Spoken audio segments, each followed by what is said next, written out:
nandito na ang Pangarap Tour. Pumunta po tayo rito sa Cebu para sorpresahin si Tatay Gabby. Hindi po siya sumulat sa aming programa, hindi naman nag-email, pero meron siyang ginawang extraordinaryong kabutihan sa isang ordinaryong sitwasyon. Abangan niyo yan.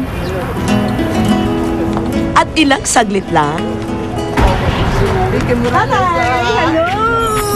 Magandang hapon ho! Magandang hapon naman. Alam nyo ba bakit tayo nandito? Kaya nga Nagtataka nga kami. hindi naman ho kayo sumulat sa amin. Hindi naman kayo nag-email sa amin.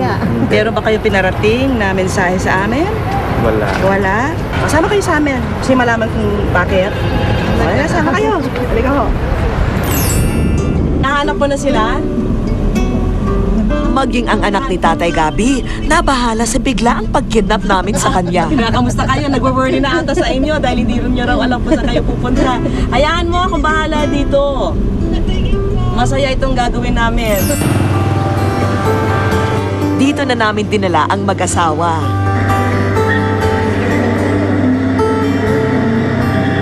Tatay Gabby, maligayang Pasko.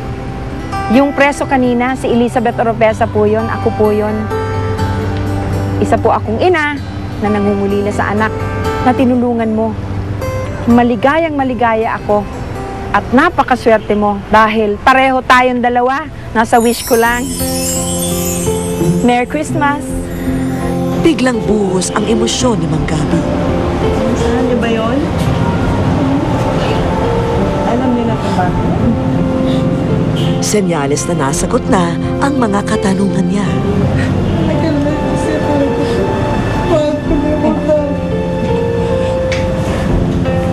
Ay, bakit yung ginawa yun? Ganun para sa kanya. Naawa ko man. Bakit naintindihan niyo? Dahil isa rin kayong ama? Basta likas sa aking loob ng tumulong sa kapwa hanggang makaya.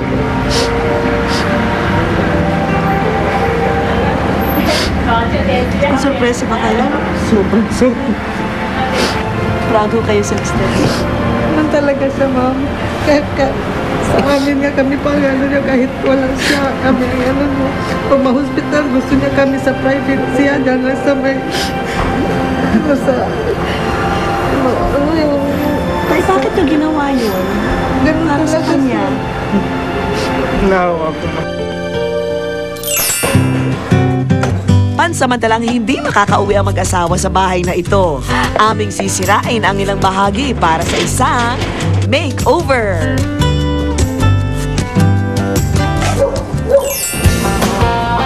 Samantala, tuloy-tuloy na ang pag-andar ng Pangarap Tour dito sa Cebu. At diretso ang mag-asawa sa una naming sorpresa.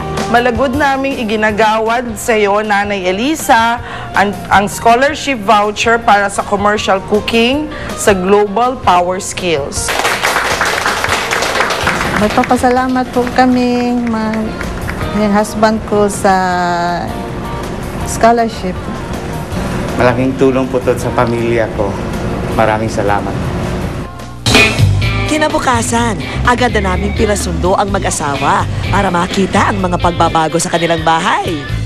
Kompleto with their brand new sari-sari store. Mga kagamitan ni tatay sa kanyang motorsiklo. Home appliances.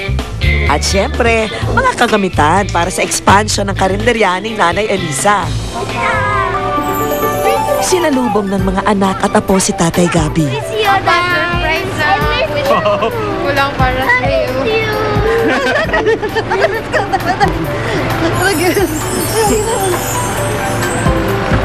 Ilan na lang si Dada, Dada. Kaya kanindot. Huwag na yung pangarap. Mag-open niya yung kwan. Open yung... Ito ang ano niya, ang pangarap ng October na ma-open na. Masayang masaya. Maraming salamat sa inyo lahat. Natupad pa rin ang pangarap ko. Tagal-tagal na. Mo yung gusto talaga. Deserving naman siya makatanggap ng mga yan kasi sa dami ng mga tinutulungan niya, at least na-recognize na rin yung lahat ng kabutihan na ginawa niya. sa Panginoon. Maraming Minsan ay salamat. nag-iyak.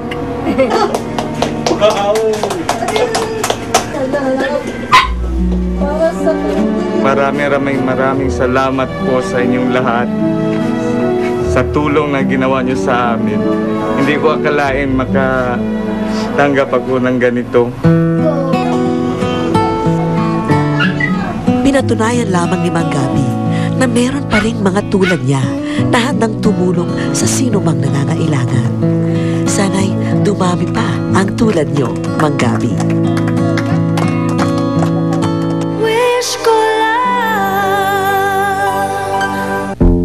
Abangan ang pinakamalaki at pinakamatinding storya na nailapit sa aming programa ngayong taon.